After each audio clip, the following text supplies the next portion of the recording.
Dan. I thought to kick us off, we can do something in the very classic, maybe slightly chaotic. Let's see how this goes. We've never done this before. So if you have a look to your side panel, you're going to see a react. You're going to see a little emoji react. And I'm curious if you have come from the Dan in every ecosystem, if you've seen this on, say, Twitter, or you've seen Dan talking about this and you have no idea who Generalist World is, can you react with the brain? Can you react with the brain? If you have come from the Generalist World side and you have no idea who Dan is, can you react with the fire? And if you know both of us, react with the little heart huggy thing. Ah, that wasn't anywhere near as chaotic as I thought it was going to be. I love it. Thank you so much all for coming. As Ed just said, this is going to be very interactive. So what I would suggest you do is close off everything else. Get off Slack, get off LinkedIn. Do not be scrolling on Instagram through this, because it's very rare that we get the chance to get in a room where there's under 50 of us. So you really get to ask your questions in here. We have some questions from the GW community already, and I've got a couple, but as soon as you have one, as Ed just said, there is a Q&A feature. You can pop it in. It's just at the bottom of the chat.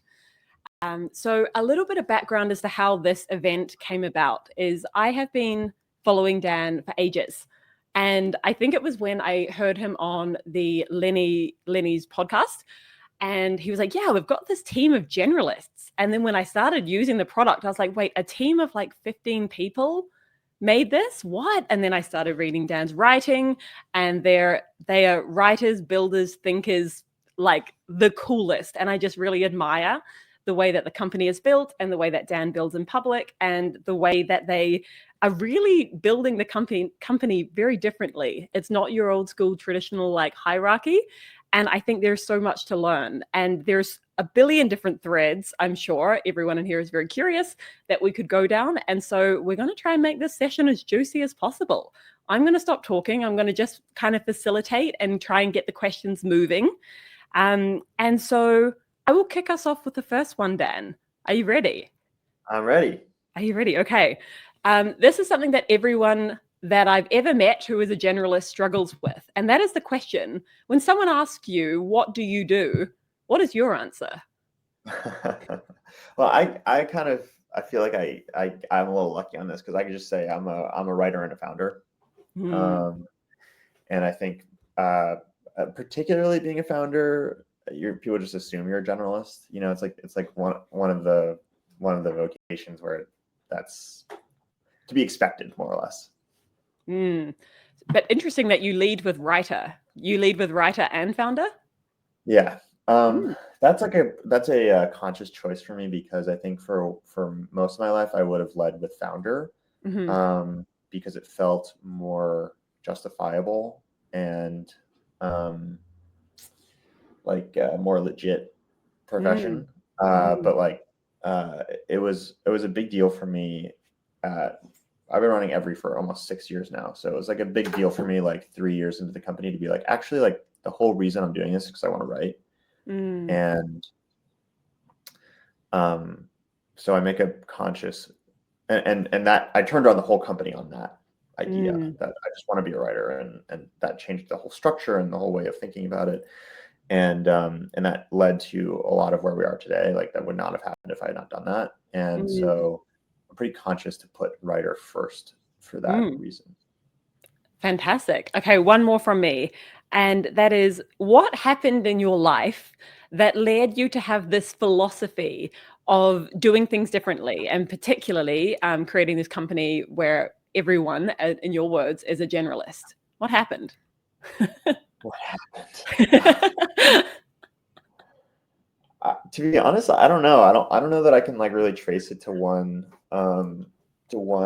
thing. I think probably there's many things that have happened that I don't know about or wouldn't think to attribute, but I think probably I am just a generalist. Like, I am just a pretty curious person, and if I go back to elementary school or middle school, I was coding and I was writing and I was doing 3D modeling and I was making little like inventions in the backyard with my best friend who was my next door neighbor, and just always doing something like that, and I think a lot of, if you're here, I'm sure that you're like that, and I think a lot of kids are like that just generally, and maybe I was just lucky enough to not lose it, and or stubborn enough not to lose it. And I think and I think being a founder, generalism is sort of encouraged. That's probably helpful. But I think I also, over the last few years, have shed a lot of ways that I might have been running the company or organizing my life that felt like I was doing them because I felt like I should, and so that I could fit into a box that other people seem to fit in. And I think if you're really trying to do something important or something, big or ambitious, that's always going to be a N of one. Like there's going to be no other example that you can totally follow. You can always follow like little things from different people, but something completely new is going to be its own thing. And the best way I think to do that is to do something that is shaped like yourself, so you can bring all of what you are to that thing. And so I think the process of building Every has been shedding a lot of those shoulds, and allowing myself to build something that was truly a reflection of what I wanted, even if it seemed weird. And that has been actually like the best thing for the business, weirdly. I love that answer. Our next question, I'm going to do the fancy thing that Ed just showed me before. I'm going to highlight it. Is from, I know, technology, is from Tyler. And so Tyler is essentially asking, what defines an Every generalist? And maybe for some context, how many people are working for Every at the moment? Now we have 16. I think we'll probably be like 20-ish by the end of the year. Okay. And that's full time. We have a bunch of contractors. What defines an Every generalist? It's a good question. I mean, I think being at Every, you're almost certainly a generalist. So the word I use for that, rather than generalist, is multidimensional. I like people who are multidimensional, who, Kieran, who runs one of our software products, Cora, he was like a baker and a composer before he learned how to code. And Brandon, who's our COO, like studied architecture. And Danny, who runs Spiral, which is our writing app, like he just took a sewing class because he's just like really into making clothes. So like, it's just, that's the kind of thing that I really like. And so maybe there's a certain flavor of multidimensional that is about craft and art and also about ideas. I think generally another thing that I tend to think about people who work at Every are they're very curious, which I think generalists pretty much have to be. So that also applies. The big thing is probably just super AI pilled. You don't have to be AI pilled to be a generalist, but you have to be AI pilled to work at Every. And I think that the generalists at Every recognize it as an ultimate tool for being a generalist and have like really leaned into it. And so that's probably I would say the main distinction. Amazing. Thank you so much. And guys, get the questions coming in. I'm going to highlight Steve, who is also from our community. Did that work? Highlight. I still see Tyler. Yeah. Maybe I have to unhighlight Tyler. There we go. I'm getting there. Okay, so it's a bit long. Let me scroll down. The basically what Steve is saying is he's taken a piece from your master plan article, which we can also link in the comments for folks. where he really wants to get into this around this dynamic of this productive tension. So you say that your long-term goals are serious and ambitious, but your day-to-day work is light and playful. How do you manage that tension? Oh, that's a good question. So I think one thing I just want to talk a little bit about tension. I think we have a default state of trying to resolve things and trying to eliminate uncertainty and have clear answers that never change. And I actually don't think that that works for living things. And companies are living things, people are living things, and living things exist in tension. And that's part of what makes them alive, or part of how you know that they're alive. And so the tension that we play with at Every is playfulness versus like seriousness and ambition and wanting to build something important. And the way that I think about that is a little bit, actually, one of the metaphors that I like to use is balance, but like the actual way your body balances. So your body, when you're standing, is never still. It is, you're always leaning in one way or another, and you've just learned how to do this as an automatic process where when you're leaning a little too far forward, you lean far forward, and then you like move back, and you're kind of like, if you watch your hips, you're just always moving in this dynamic process. And so I think about the way that we deal with navigating that tension as being a sort of similar thing, and that happens on different time scales. So like, for example, in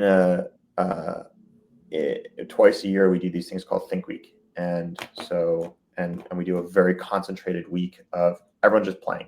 There's no external pressure or force. We often all go away together.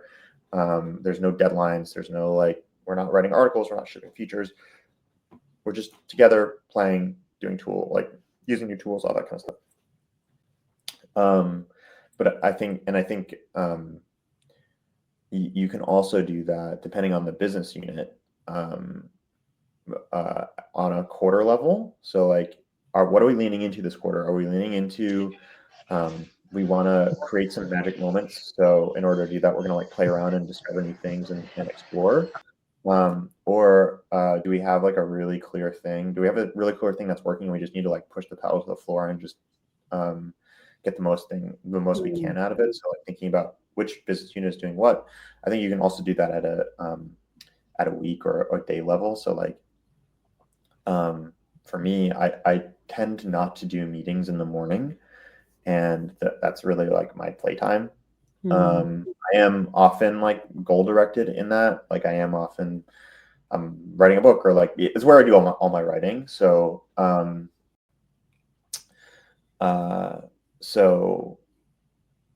but I think within that I have it's a lot of unstructured time that I can do with what I want, which is I think really helpful for me. And then in the afternoons, like I'm just stacked basically with meetings, and that's a little bit more like serious, like I'm kind of building something vibe.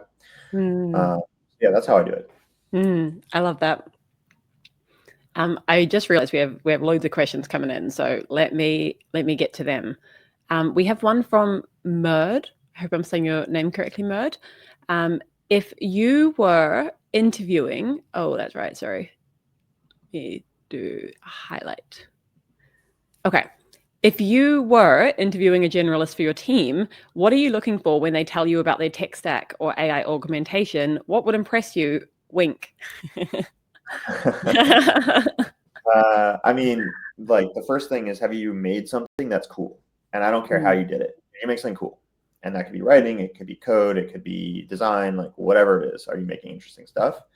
And then when you're telling me about your tech stack, did I learn something? Is there something I didn't know? But to be honest, like it's more about can you do the thing than it is about the specific like fancy tech stack. As long as it is AI based is important, but the output is the most important thing. And there's something really important in there in having something to show.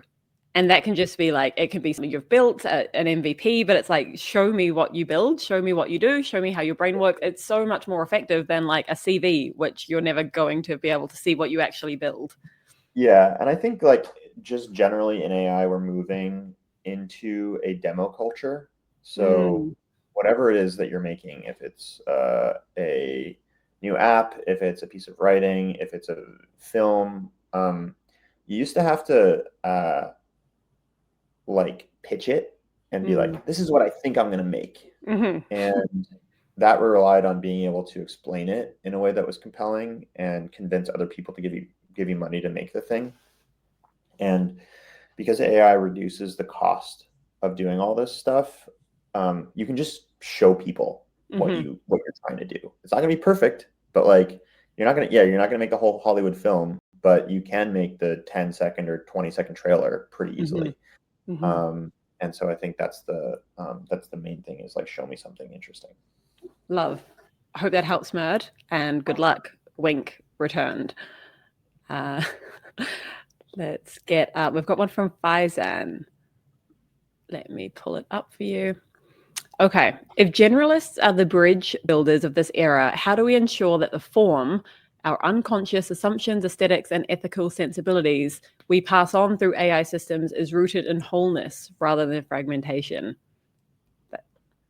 Big question. I may need more on what Faizan means, but I can say generally, what you make is a reflection of who you are. And so if you are a fragmented person, which everyone is to some degree, you're going to make fragmented things. If you are a whole person and you're making things from a place of wholeness, I think you're going to be more likely to make whole things. But that's a hard question. I don't know that I have a perfect answer to that. Which is a great answer, to be honest. They're like, I'm not exactly sure. That is a we love you, Faizan. It's a Faizan question. We get straight to the big stuff. It's fantastic. I'm trying to do that myself. So yeah, hopefully that's happening. But also, there's always it's never perfect. Totally. So this is from Cassia. Dan, since every helps teams adopt AI tools effectively, I'm curious, do you see a difference in how quickly distributed or flexible companies adopt AI compared to those pushing people back to the office, basically around these remote teams? Not specifically. It's a great question. It's actually really interesting, the value of documentation and all that kind of stuff. I think it has a lot more to do with, for example, does the CEO use AI, which I think is like the number one predictor of does the company use AI? And then there's other things around. Are you elevating the people in the organization who are curious and are trying new things and all that kind of stuff? Or are you kind of like elevating the people who do things in the way that has been expected? Are you giving people a chance to play? All that kind of stuff. I do think it's a good point, because you can use AI more effectively the more stuff you have documented. The often better results you're going to get. But I have not specifically looked at that difference.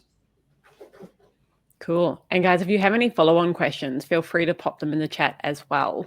One of the questions that I was curious about is, for you, Dan, as just like a human, what are the skills that you're really thinking about doubling down on to stay ahead of all of this really fast change? To stay ahead, or just as a human? To stay ahead, specifically from like a work context, what are the skills that you're really thinking about that you think are really important? I mean, it's just using this stuff all the time. So, and maybe it's a little unfair because it's like sort of my job too. But I think the best thing that you can possibly do is use it as much as possible for things in your life that you care about, because we haven't actually figured out how to use these tools the best possible way that they can be used. And if you're using it for something that is unique to you, or maybe not unique to you, but just, for your job or for your life or whatever, you're likely going to discover things that we haven't figured out yet because it's so early. And so I think that the best way to stay ahead is actually just use it all the time. Yeah. Amazing. And I think another thing is it's easy to get trapped in what I've been calling capability blindness. So like, oh, I tried this model for this thing and it doesn't really work for it, so I'm never going to try it again. because the capability isn't there, and the capabilities of the models change like every 3 months or so. And so you want to keep turning over stones every time something new comes out to be like, does this work yet? Yeah. Specifically as a writer, when you've been writing with Every for over 6 years, has there been anything that you've been doing as part of your practice that has been like a step level change in the kind of writer that you are? Totally. Are you talking about with AI or just generally? Just generally. I mean, yeah, tons of stuff on both of those. I mean, I think that honestly the biggest thing, and it's the most boring, is just I wrote every week for a long time, and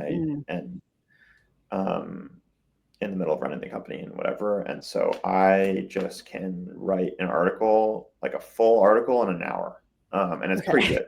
Yeah. And so that's a big deal. Yeah. And it's not necessarily the best article I've ever written, but it's good. Like, it's clean copy that we can publish. And I think what I have started to realize is that you want the level of what is super easy for you to be pretty high. So it's just like, I can just throw stuff out, and it's like here's a metaphor, here's like a sentence, here's like so that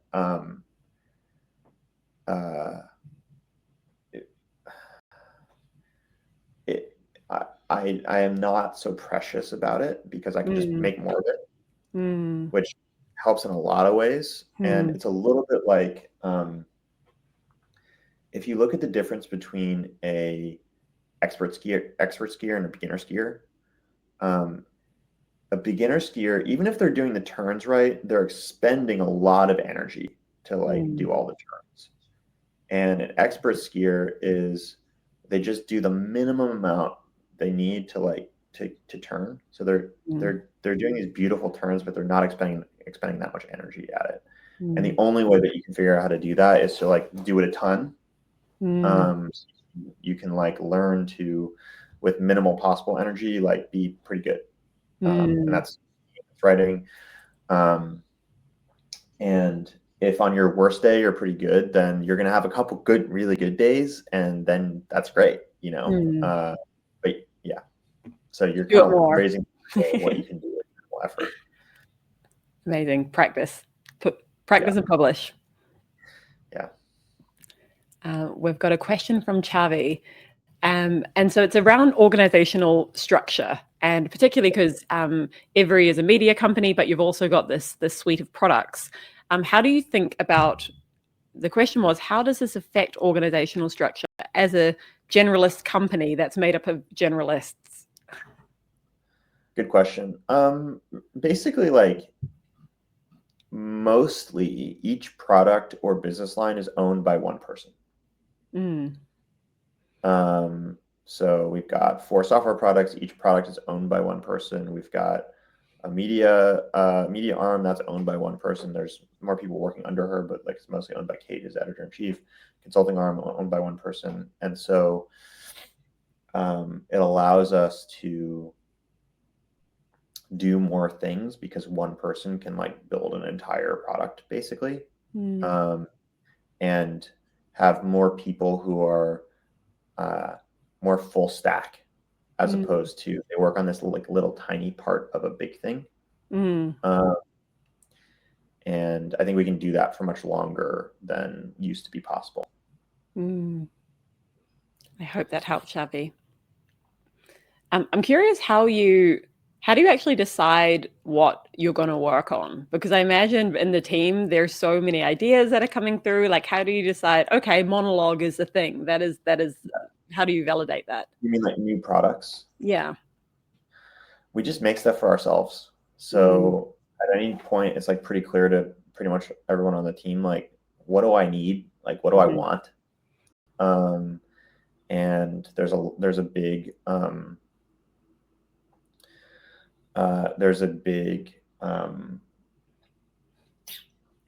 like organizational you have a lot of permission to be like, I want this thing. I'm just going to make it. Like this weekend, I realized that I wanted something where if I was reading on my Kindle app on my iPhone, I could just take a quick screenshot and then just flip to another app and just immediately, without having to do anything else, get like like an explanation of like what was I just looking at? What did I highlight? And I don't know if that's gonna be good, but like I was just like, I kind of want this. So while I was cleaning my house, I just had Droid make an iPhone app, and it took like 30 minutes or something, and now I have it. And like, we'll see if I use it. And if I use it, I'm gonna be like, hey, like everyone else, can you try this and see if it's any good? And if they think it's good, then we'll probably launch it. But like, there's I might get bored with it. I might be like, this isn't any good, or they might not like it. And I think this is a sort of unique period of history because AI has reset the game board. So anything that you feel like you want, probably someone has not done because it's all so new. So if you're building stuff for yourself, you're likely to make something that no one has done before. And you are uniquely empowered to do it now because it's just a lot easier to build stuff. And it's a lot easier to make because you're just following your own taste. You don't have to like be like, okay, what does this type of person want? Yeah, what do I want? Makes it much more simple. What is the how big is like the every graveyard? Like what is the ratio of things that you're like, actually I thought that was cool, but now it's going into the graveyard? There's a lot of bad stuff. Okay. There's a lot. And an example of this, so we just relaunched Spiral, which is our AI ghostwriter, and I just interviewed Danny, who's the GM on my podcast, and like there's shit, like he just went through so many things that we threw out, like just crazy stuff. Like I would call him in the middle of the night and be like, how about we do this or whatever, and it's just we didn't use any of it, but it helped us get to where we are. Yeah. Actually, I think we used to have a page on our studio site where we had some of our experiments. Cool. Yeah, you can see some of them. It's not anywhere close to all of them, but if you go to every.studio, there's some stuff that we killed. So cool. Yeah. I love that. Okay, cool. Sawyer, we have Sawyer. He is also a part of the GW community. Great to have you with us, Sawyer. He has said, unexpectedly, I've discovered that the more I build with AI coding tools, the more I spend time actually learning programming rather than outsourcing all the work to AI. Are there any areas where AI doing the work has unexpectedly changed your relationship to the tasks or skills? Yeah, and I think this is a great point, and I think it's so underrated how likely this is to happen. Like there's all this stuff about, it's gonna, AI turns off your brain, and how are you gonna learn the underlying skills if you're just outsourcing it? It's like, actually, to do a good job of outsourcing it, you're gonna probably end up having to learn how to code, and it's a great tutor for that too.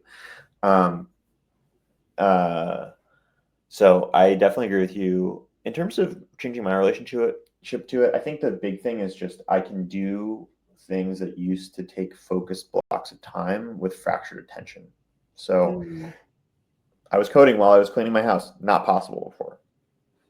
I'm doing a lot of writing stuff, at the end of a long day when I'm just, really tired, because I can just talk to ChatGPT about what I'm thinking about, and it helps set me up for the next day. Or I can do it between meetings or whatever. So you can do a lot more creative work with fractured attention. I can do a lot more creative work with fractured attention than I was able to before, and I think that's a big power up. Yeah, I hadn't named that before, but that is very true. That's a great point. Thanks for the question, Sawyer. Ava has asked, do you have any tips for consultants going into 2026, or things that you wish you knew at the start of 2025 that you know now? So I guess that's two questions. I'm curious. I would need to know what types of consultants. Okay, how about the latter part? The things you wish you knew at the things you wish you knew at the start of 2025. Good question.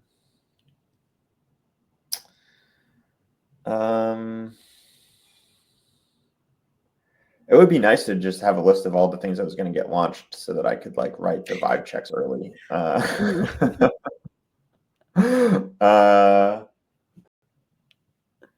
What do I wish I knew? I don't know. Like all the normal stuff. Like, yeah, I wish I would have known what was going to happen. But I think more or less things have worked really well, and so maybe just like an underlying sense, like it's going to be fine. Yeah. Timeless answer. Love it. Yeah. Yeah. Okay, we've got a question from Albert. The UX on this is so bad because you've got to click out. Okay, and then click in. Okay. Albert asks, what makes every culture special for generalists? Are your personal values as a CEO embedded in the values of the company? And what rituals or traditions help keep the motivation and productivity? Yeah. Yes. Answer is yes. I said before that I think companies are what you build is a reflection of who you are. And so I think that's another way of saying that my values are embedded in the company. Rituals, traditions, Think Week is another, is I think a big one. We do a stand-up every Monday, which is really nice. And that's like, 20 people on it. And we're just going, everyone in the business is like saying, here's what I worked on and here's how it's going. Here's, spiral, like every single product, every business line gets a chance to talk, which I really like. I think those are most of the things. Yeah. Cool. Oh, we've got an anonymous one. That's kind of mysterious. What would you build if you weren't building products or writing? We hear about AI being used to make products, particularly apps, but what else would you like to build with AI? Games. I started learning to code because I really wanted to make video games. It was one of the big reasons. And I just got stuck on B2B SaaS because it's easier to make.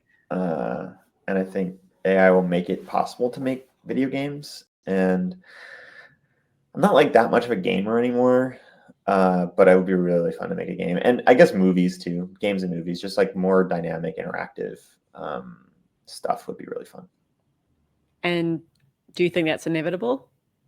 Oh, definitely. I mean, I'm already making Sora videos, so like I'm doing it already. It's just by Hollywood videos or whatever. Like it's not going to be Hollywood, but it'll be good.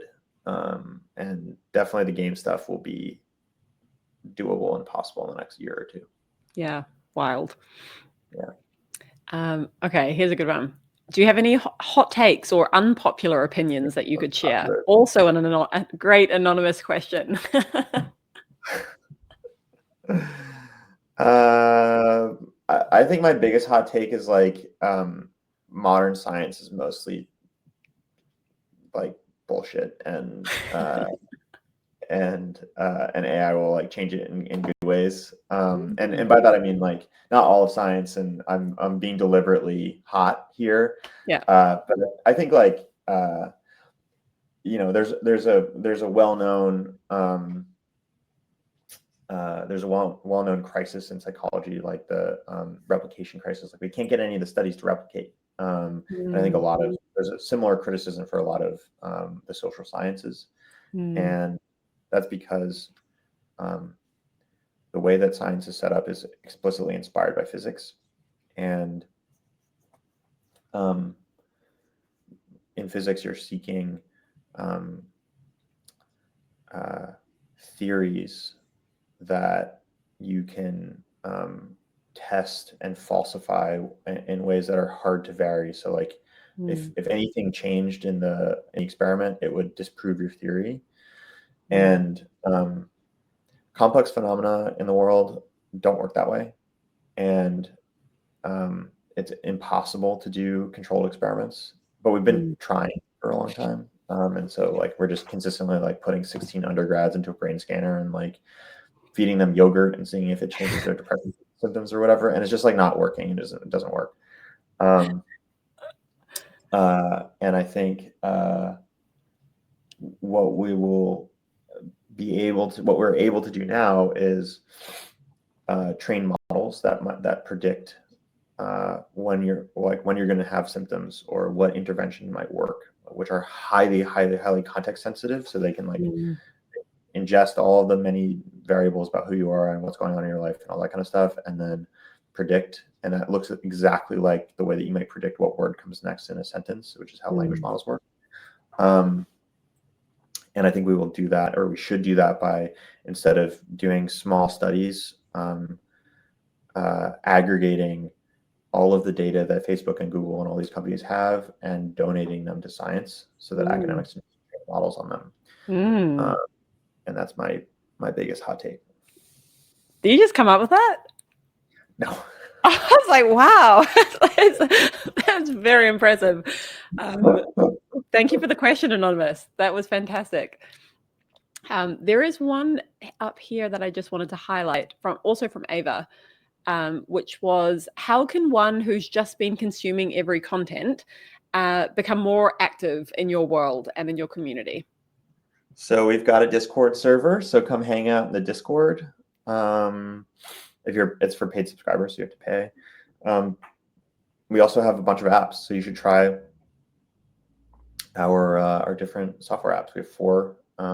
They're all pretty cool, but would love to have you hang around. And we will send a post event email, and we'll include all these links so you guys can easily find them. And yeah, I've been a paying subscriber, and it's such a cool model, this bundle model. Like you don't see that very often, but I'm like, oh wait, so I just pay once and I get all these cool products that all help me. Like this I'll be honest, almost seemed too good to be true at the beginning. But now I've been using it. I'm like, oh no, they're legit. I love it. So yeah, we'll send that in the post-event email. And just to follow up from Ava's earlier question on consultants, she said specifically product consultants. So I can bring up the. What is a product? I'm sorry, I don't mean to not answer the question, but I don't actually know necessarily what a product consultant is. So I'm assuming you're maybe like doing PM, like product management, like for hire consulting, but I actually don't know exactly what that is. So would you mind? I would love a follow up. Yeah. And you know what? That's actually a great invitation. We've got around 10, 15 minutes left. And if anyone is feeling brave and actually wants to come up, then you can also, in the left side hand panel, you can see a little Q feature and you can see a little finger raising. If you want to come up and actually like come on stage, just pop your hand up and we can come and bring you up. Edger can bring you up. So that is an open invite. And Ava, if you want to come and jam live on the product consultant. Edger, I'm just checking because I haven't been watching the chat. Is there any extra? Oh, yes, I can see something in the chat. Are we entering into other dimensions with complex frontiers? There is stuff happening in the chat. Also just highlighted Faizen's other question about the writing as well, just on the. Okay, yes, let's go there. So when you're writing a complex idea, how do you decide what to explain versus what to evoke? That's great. Oh.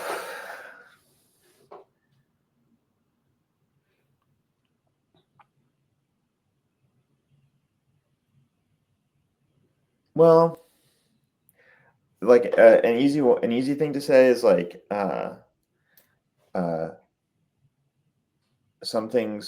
many things can't be explained, but can be evoked.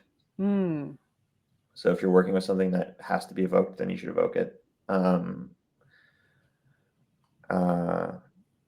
Another is, but I think the probably deeper thing is you just figure out what's going to be interesting to say next.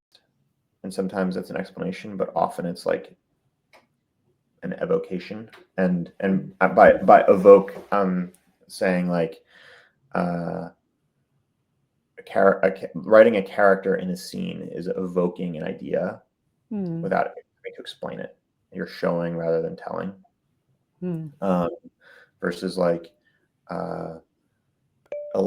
defining something and elaborating on that definition, which is maybe a more classic essayistic thing to do. I would typically prefer evoking, but evoking is harder to do. But it's normally more engaging. I love that question. So cool, Faizan. Thank you for raising it. And we have someone, let me see, who would like to come up. Kushbu, let me bring you up. I don't really know how to do that. Let me see. Does this work? Yes, give me a moment. Thanks, Eja. I'm trying to find her on the... Oh. Okay, wait. You should be able to unmute now. Let's check that. If not, I'll find you. Can you hear me? Yes, we can. Okay, perfect. No, it's such, I think, thank you so much for organizing. It's so inspiring to hear Dan and everyone's questions. I just have a question here, like, since of course I've been reading your newsletter or so, and when it comes to like complex topics like AI, like of course we can come up with a prompt like simplification language, but what have been before AI and with AI, do you see any sort of change or transition when it comes to writing? Like, or how you're using, like, maybe as an asset, like, as a thought partner when it comes to these LM tools. So really like to understand your thought process, your writing process without AI and with AI. Yeah, a huge difference. And I use it in every part of my writing process, but I think the biggest one, there's two big ones. One is I can actually just write about much more complex topics than I was able to before, because I have a partner that can help me learn, but who can also critique it and be like, this isn't what an expert would say. And that's actually really helpful. So I can go a lot further in my writing than I was able to before, because otherwise I would have to be like, okay, I guess I got to go to grad school to figure this out. And I just didn't really want to go to grad school. And then the other one is related, which is I can go deeper into things with less effort, which is really helpful. So like an example is for reasons which we can get into, but are not really that important. I was writing a scene with in ancient Athens, with some characters in ancient Athens, and I needed to have them entering a house.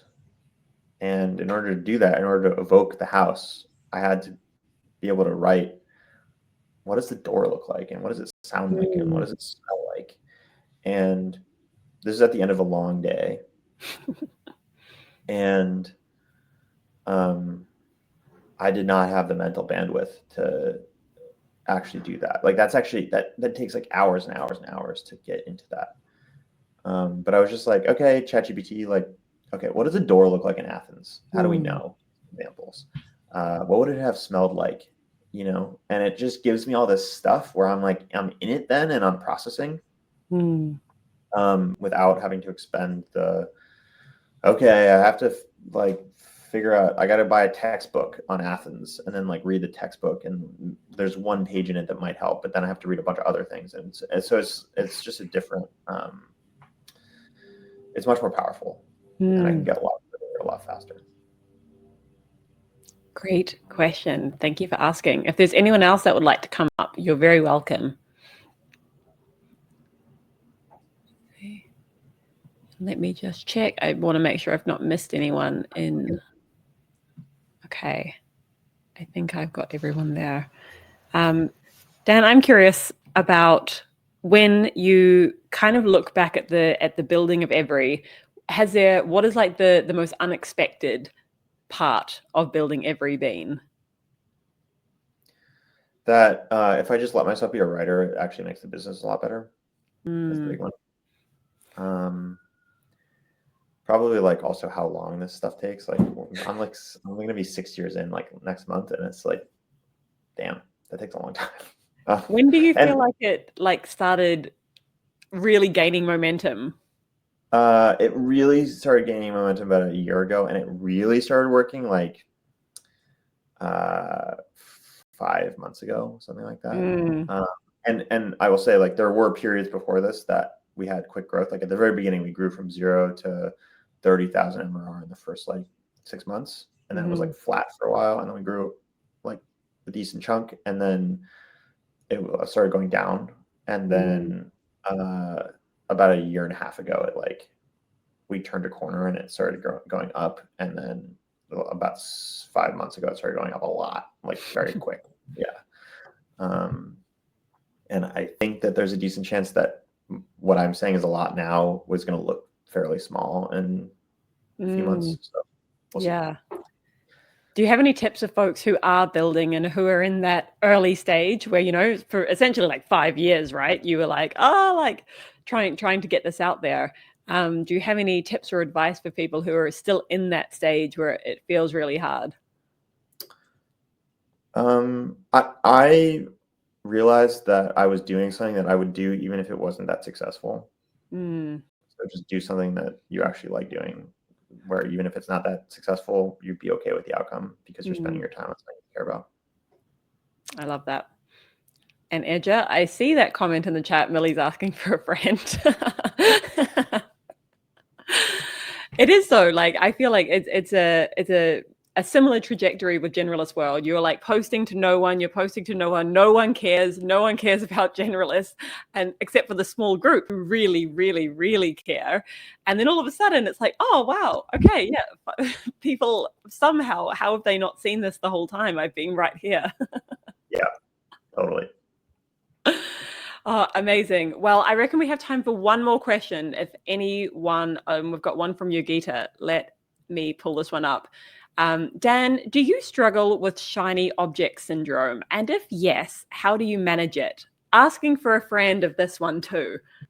Yes, I just like made my job is to be subject to my shiny object syndrome, because I just try stuff and I make stuff and like whatever. So it's like I'm supposed to do that.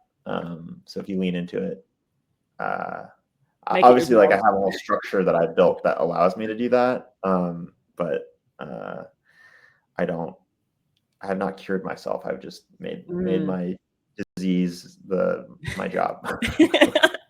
I love that. Do you have any constraints? Like, is there anything where you're like, no, like we have a rule. Sometimes we'll implement the no new ideas rule. We're just flat out no new ideas. We just have to execute this. Yeah, I mean, like I always do the thing I say I'm gonna do, basically. Yeah. Like the shiny object syndrome doesn't mean that when we've committed to do something that we just stop halfway through and do something else. Yeah, totally. I always just do the thing I say I'm gonna do, but I have a lot of room for like really interested in this. I'm gonna try that as a thing I'm gonna do next. Surplus shiny. This Bison said this convo is like a dopamine slot machine, but you're regularly getting returns. That's going to have to go on the website, I think. That's fantastic feedback. Everyone, thank you so much for joining. We will share all of Dan's links, all of Every's links, and you should 100% go and binge all their stuff because it is binge worthy. Thank you for coming. Thank you for joining us. And Dan, thank you for making the time. It's been wonderful. Thank you. And just so people know, they are AI generated. Our creative director, Lucas, is amazing. You should check out. We have a bunch of articles on how we do that. But thank you. It was so great to be here. Yeah. Awesome. Thank you. Have a great morning, evening, day, wherever you are in the world.